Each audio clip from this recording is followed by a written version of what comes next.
Hello, National 5 History, and welcome to the next part of week 4, which is looking at life and conditions in the trenches. So, last lesson you looked at why trenches actually appeared during World War One. Ultimately, as we found out, because the Germans failed to defeat France, and both sides ended up digging in to try and defend the gains that they had made.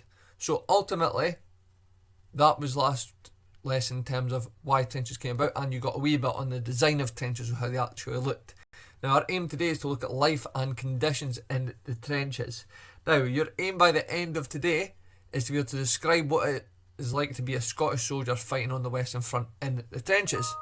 And the cartoon here sums this up quite nicely, where it says, "Where's the trench?" And the soldier is saying to his fellow soldier, "You're standing in it." Okay, so waterlogged trenches were one of the problems which we will be looking at. So as I said, your main aim is to be able to describe what it was like to be a Scottish soldier fighting on the Western Front. What were conditions like for Scottish soldiers on the Western Front, particularly in the trenches. Now, this propaganda poster here, which you've seen before, it says, "Mitchell's Golden Dawn cigarettes, time for one more." This is obviously a poster trying to encourage people not only to use Mitchell's Golden Dawn cigarettes, but also showing you soldiers fighting on the Western Front. And you see, just if you're looking at that image there, it has the men looking very clean, their uniform looking pristine, and it has the men smiling and laughing. Now, the British government wanted to encourage men to enlist for the war, so they said that the war would be safe, there would be hardly any fighting, and ultimately, as we know already, they thought it would be over by Christmas. Now, they used advertising posters, as you can see like there, to encourage this idea that war is great fun, it's a laugh, and it'll be over quickly. And that picture there symbolising that soldiers are about to go over the top. Now, the reality of going over the top was very, very different when soldiers were made to attack the enemy trench. You see there the men about to go to the top and attack, so going to no man's land to run at the enemy trench. Some men might not even get their whole body above the mud there, because eventually they might be shot or killed by a machine gun, for example, or a sniper. So going over the top was a horrendous experience and very, very dangerous. Now, the uniform and equipment changed for soldiers, particularly when they were in the trenches after just 3 weeks. Now, you'll see there, ultimately, the British officer is seen by the military tailor, and as he actually appears leaving the front for the front in the middle, so you see the equipment that he's got there. Then after 3 weeks in the trenches, and you see how dirty his clothing are, in particular if you look at his feet there, obviously damage that's been done to the shoes, which we'll be looking at as well. Now, the historian Dan Snow is going to now show you what a soldier's kit would be like in more detail in World War One. Now, this is a great video just to let you see what the typical soldier would have to carry and how much weight they would be carrying as well. Now, the link for this video is posted in the instructions in Teams, so if you pause the PowerPoint here and make sure you go and watch this video, because it is an excellent video to let you see what a soldier would be wearing in World War One. Now, as we mentioned already, posters always showed men ready and willing to fight in the war. They never showed the boredom of the trenches or any actual fighting taking place. So, a question, why do you think the government showed no fighting? Well, if you think about, obviously we know already from what we've looked at the recruitment drive, they need soldiers to fight. So if they showed pictures or horrors of the war, such as men being killed or a lot of boredom in the trenches, men maybe wouldn't be as eager to join. If they're portraying the war in quite a positive light, that it's going to be fun, it's going to be exciting, it'll be over quickly, then more men will be willing to join. Now, life in the trenches. Daily life for Scots on the Western Front was usually one of routine. Now, there wasn't a lot of movement. As we know, neither side really gained a lot because of the trenches and because they dug themselves in. And the men became very bored easily. They liked to read books, they liked to write letters home or play cards. Now, all the letters that they wrote home were actually censored so that the men did not accidentally give away information which might be useful to the enemy. Now, this is just an image here of soldiers, obviously, in trenches there, so you'll see them sitting there with their guns at the ready, but not doing very much. Ultimately, actual images in the trenches are not any real smiling or relaxed faces, there's no clean uniform, their equipment scattered everywhere, and boredom and sleep are obvious here. Okay, so it's not like you're going out there and fighting every single day, as we'll find out. It's actually quite rare from day to day to be fighting when you're in the trenches. A lot of your day might be spent sitting around doing certain tasks, and you can get bored quite easily as well. This image here shows you soldiers in the trench as well, you'll see again, due to the shelling that's happened, the amount of water that's sitting there, the mud that's all churned up, so horrendous conditions to be living in. Now, what we're going to find out, as we said, our aim today is to describe what it was like to be a Scottish soldier fighting on the Western Front. This task here, task 4, what was life like in the trenches, this is going to help you to find out a lot more about conditions in the trenches. So you're going to create a fact file about the conditions in the trenches. Now, on your sheet you have information on the worksheet to help you to do this, and I'll also go through some things on the following slides to help you. Now, in terms of headings and sections, you'll see on your worksheet that you've got, we'll look at how trenches were poorly built and the impact that had. We'll look at the food that soldiers would eat. We'll look at over the parapet, so what tasks they had to do. A typical day in the trenches for soldiers, boredom and camaraderie. How the trenches were waterlogged and how that could lead to issues such as trench foot. We'll look at rats and lice and the problems that they caused. Trench mouth, shell shock and disease. We'll also look a wee bit at the medical care that soldiers would receive when they were fighting on the Western Front.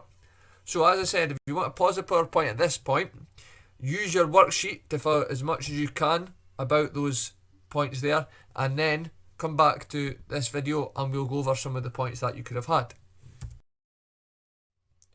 Okay, so let's start with poorly built. The trenches themselves, as we know, particularly the French and British trenches, were on the lower land, not compared to the German trenches which were on higher land and built by the coal miners. So the trenches that the Scottish soldiers found themselves in were quite poorly built, and that obviously meant that they may weren't as safe, but the conditions were a lot worse than them as well. They were very prone to be waterlogged. Full food. Now, typical menu for British soldiers, you'll find out that bully beef was quite popular, that biscuits, when they're lucky, would be popular, but ultimately bread was one of the main staple things that they were given. Now, again, this is historian Dan Snow here, and he's going to talk you through a soldier's food in World War One. Now, again, the team has the link posted in it. Again, it's really important that you watch this video because you'll see exactly what soldiers would get to eat and compare it to what Scottish soldiers would be having compared to German soldiers, and you'll get a good idea of what they had. You'll see in that image there that he's obviously putting some alcohol into a spoon. Alcohol was something that soldiers would sometimes be given in the trenches to try and boost their morale a wee bit as well. So again, if you want to pause the video at this point, you can watch that video from Dan Snow.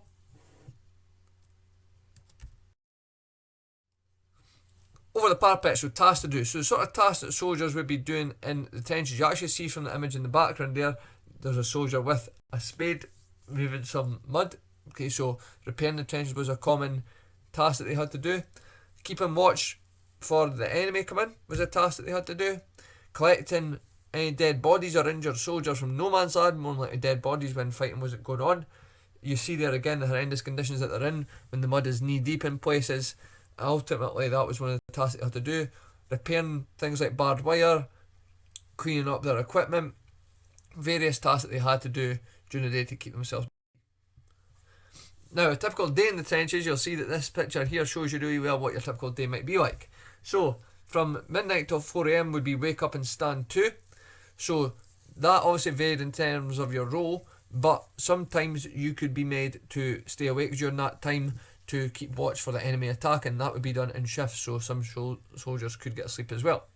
From 4 AM to 6 AM is morning hate and breakfast, so you'd be woken up, you'd have some breakfast. And then 6 AM to 9 AM was weapon cleaning and inspection, so depending on where you were, your weapons would need to be cleaned and then you'd be inspected. Then you'll see from 9 AM until 7:30 at night would be daily chores, so you see the soldiers there repairing or building up more of the trench. That could include things like repairing any damage to the trenches, laying down duck boards, reinforcing certain parts of the trench, various tasks that they had to do during the day.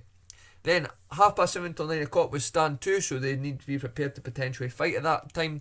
Reason being it was getting slightly darker. Sometimes attacks would be launched then to provide some extra cover for soldiers instead of attacking in daylight where they'd be spotted more easily. And then from 9 PM until midnight was the night working parties and relief. Now usually what would happen in night working parties in particular is that they would go and fix things like the barbed wire, which was obviously over the trench into no man's land if any of that had been damaged. Again, reason for doing that at night is it's less likely that they will be spotted. So you'll see there from that image, it's not all out there fighting. Most of your day is spent doing tasks in the trench. Now, boredom and camaraderie. Again, this picture here, before showing you another picture you'll see in the cartoon, a soldier is sitting there writing a letter. You also see there's a pack of playing cards there as well. So to pass time, soldiers would do various things like write letters, they would play cards, they would speak to other people.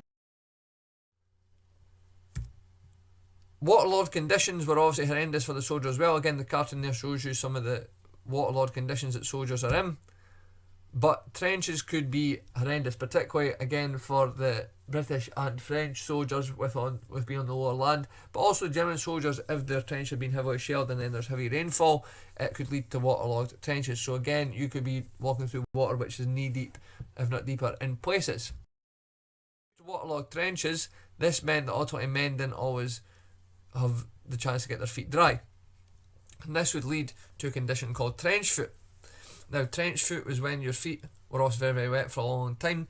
You hadn't had the chance to dry them, and then your feet would then swell up and lead to blisters and other severe problems. You could even end up with holes going right through your feet, with toes falling off, so it was a nasty, nasty condition getting trench foot. It could, in extreme cases, lead to amputation if it wasn't treated quickly enough. So trench foot was a horrendous condition that soldiers found themselves facing in World War One. Rats. So another problem, again, you'll see in the cartoon there, you'll see rats, 2 rats that are going around. Rats were a huge, huge problem in the trenches. They would eat dead bodies in the trenches, and they would steal soldiers' food. Now, there are stories of rats getting up to the size of small cats. This image here shows you obviously a dog sitting in front of some rats that have been captured or killed, and you see the size of some of them there. So they get very, very big with the amount of food that they would have available, and also feeding on the dead bodies as well. This picture here shows you some soldiers that have captured some rats. Soldiers would try and kill the rats either by clubbing them to death or trying to get them with their bayonets. But ultimately, rats were a huge, huge problem for the soldiers. There's stories of soldiers lying there sleeping at night and feeling things running across their head and their body. That would more likely be the rats. Another problem that they faced in terms of issues in the trenches was lice. Now, body lice caused huge, huge issues for soldiers in terms of causing itchiness. The lice would attach themselves to the soldier's uniform and obviously feed off their skin. This here you see soldiers trying to get rid of the lice, so they try and pick the lice off their uniform or they try and burn them. Ultimately, lice, if they fed on your blood and were in your body for long enough, could lead to conditions like trench fever, which could cause major issues for soldiers as well. Trench mouth was another issue, so obviously soldiers haven't got maybe the availability of a toothbrush and toothpaste to hand, so trench mouth was a huge, huge problem for soldiers. That would lead to issues like bad breath, but in more extreme cases their gums would obviously swell up. That could lead to teeth loss, and even in the most extreme cases their jaw could actually be affected by trench mouth as well, so not a nice condition. Other problems that soldiers would have to face in the trenches were the horrors of war and shell shock. Now, you have to remember that at times trenches could be constantly shelled, or you'd be in constant fear of your trench being shelled by the enemy. So that leads to soldiers being very, very worried and very, very scared, but also the fact that they're seeing their fellow men die alongside them as well. So seeing death during their time in war, being scared of being bombed, that causes massive, massive problems for soldiers, particularly for their mental health when they're constantly paranoid and what we maybe classify as modern day PTSD. A lot of them are suffering. Ultimately, they're seeing, as I said, their fellow soldiers be killed or severely wounded, which isn't going to be nice to see. Disease is another issue in the trench, as we've already mentioned. We've got trench fever, trench foot. Other issues that soldiers face in terms of disease, things like typhoid. You have to remember, soldiers are sitting and sleeping and living in these trenches for a long, long time. They're not hygienic places. The conditions are horrendous, and it leads to diseases spreading very, very quickly, particularly because they're surrounded by so many people as well. And one person catches a disease which is potentially contagious, and that's going to pass on to other soldiers as well. So disease was a major, major issue that soldiers faced in the trenches. Now, it's not like which could treat the soldiers, but ultimately on the front line medical care was very, very limited. That didn't mean if you got injured that was the end for you. You could get taken back to the medical centres and then sent home potentially depending on how severe your injury was. But on the actual front line for soldiers in the trenches, medical care was limited to what they could do there and then to help themselves. Okay, retreat and rest. So, men usually only spent a few days at the front line before being sent back to the reserve trenches, then back to the rest and recovery position. However, soldiers often spent much longer at the front line. That's what the reality became. For instance, the Black Watcher, a famous Scottish regiment, once served for 48 days without a break. However, they all had to eventually return, and sometimes due to the busy battles, some units did not get to move when they should. So it's not guaranteed that, oh, well, you've been here for 2 days, like that's your shift over, on you go back to the reserve trench. That didn't always happen. So some soldiers could be on the front line for a very, very long time. Now, task number 5, going over the top. So that should be task number 4 finished in terms of what we've just went over on the information from the worksheet. Task number 5 is going over the top. So, a common battle strategy during trench warfare was to charge over the top of the trench and run across no man's land towards the enemy. So that's why it got the phrase going over the top. Now, as they went over the top, anxiety was replaced by terror, because bodies fell all around you. You could go over the top and one of your best friends that you're serving with could be shot straight away. As I already mentioned, machine guns, rifles, shells, they were all being fired towards you, and ultimately you're trying to dodge those bullets and get as far as you can. But even after suffering heavy casualties, the units did regroup, reformed, and got ready for the next attack. That was the way that trench warfare worked. It wasn't like you went over the top, you lost some soldiers, you gave up, you regrouped again, you would try another day. Now, again, this video link is posted in Teams. If you watch the next video, which will show you soldiers describing their experience of potentially going over the top, and as you watch the video, try and write down 3 emotions and try and add that to your description, maybe how soldiers felt about the horror of war and shell shock. Okay, task number 6. So we now found out more about conditions in the trenches. You should now be comfortable with what life was like for a Scottish soldier on the Western Front. We're now going to try 2 exam style questions on conditions in the trenches. So the first one, task 6A, is just describe life in the trenches, which is worth 4 marks. Now remember, the describe question, you can just start off by saying life in the trenches was very tough, and then just firstly, secondly, thirdly, and fourthly. So just 4 straightforward points about what life was like in the trenches for soldiers. Okay, and 6B is a source comparison question. So it says sources B and C are about conditions in the trenches, and it has source B, which says, I sincerely hope it will not freeze. It's so hard on the poor men in trenches standing in very deep mud. Water's often up to their waists. A frost will mean so many frozen feet. I spent my New Year's Eve in a dugout lying on a stretcher on the floor with a wounded man over me. Rats were playing about all over. Shells burst all round and shook the place. And source C says, if anyone had to go to the company on our right, he had to walk through 30 yards of waterlogged trench, which was chest deep in water in some places. The duckboard track was constantly shelled, and in places 100 yards of it had been blown to smithereens. It was better to keep off the track when walking back and forth. Soldiers had to make their way sometimes through very heavy mud. And your question is, compare the views of sources B and C about conditions in the trenches, which is again worth 4 marks. Now remember how you answer a source comparison question. You start off with your overall comparison. So overall sources A and B, or in this case B and C, agree/disagree about, and you use the one of the questions. So you're going to say if they agree or disagree about conditions in the trenches, and that would get you a mark. And you then find the points that they agree or disagree on and quote. So in particular, sources A and B, or again in this case B and C, agree/disagree about, as source B says, and then put the full quote from the source, and source C agrees/disagrees when it says, and put the full quote from the source. Now remember, you get a mark for saying what they agree or disagree on, then you get a mark for finding the quotes which match. And then you can do that a second time, and that will get you your full marks. Okay, so that brings us to the end of this lesson on life and conditions in the trenches. If you remember to upload all your answers to the 3 tasks via the assignment tab. If you have any questions, make sure you write them down to ask. So again, going back to what we aim to do at the start of this lesson, so by the end of this lesson I will be able to describe what it is like to be a Scottish soldier fighting on the Western Front. Have a think about that. Are you happy? Can you describe what it was like to be a Scottish soldier fighting on the Western Front? The describe question for the trenches which you've got should allow you to do that and achieve that aim. But think about, can you stand there and speak even for 30 seconds a minute to tell us what life was like for Scottish soldiers? Again, any questions, please write them down. Okay, thank you.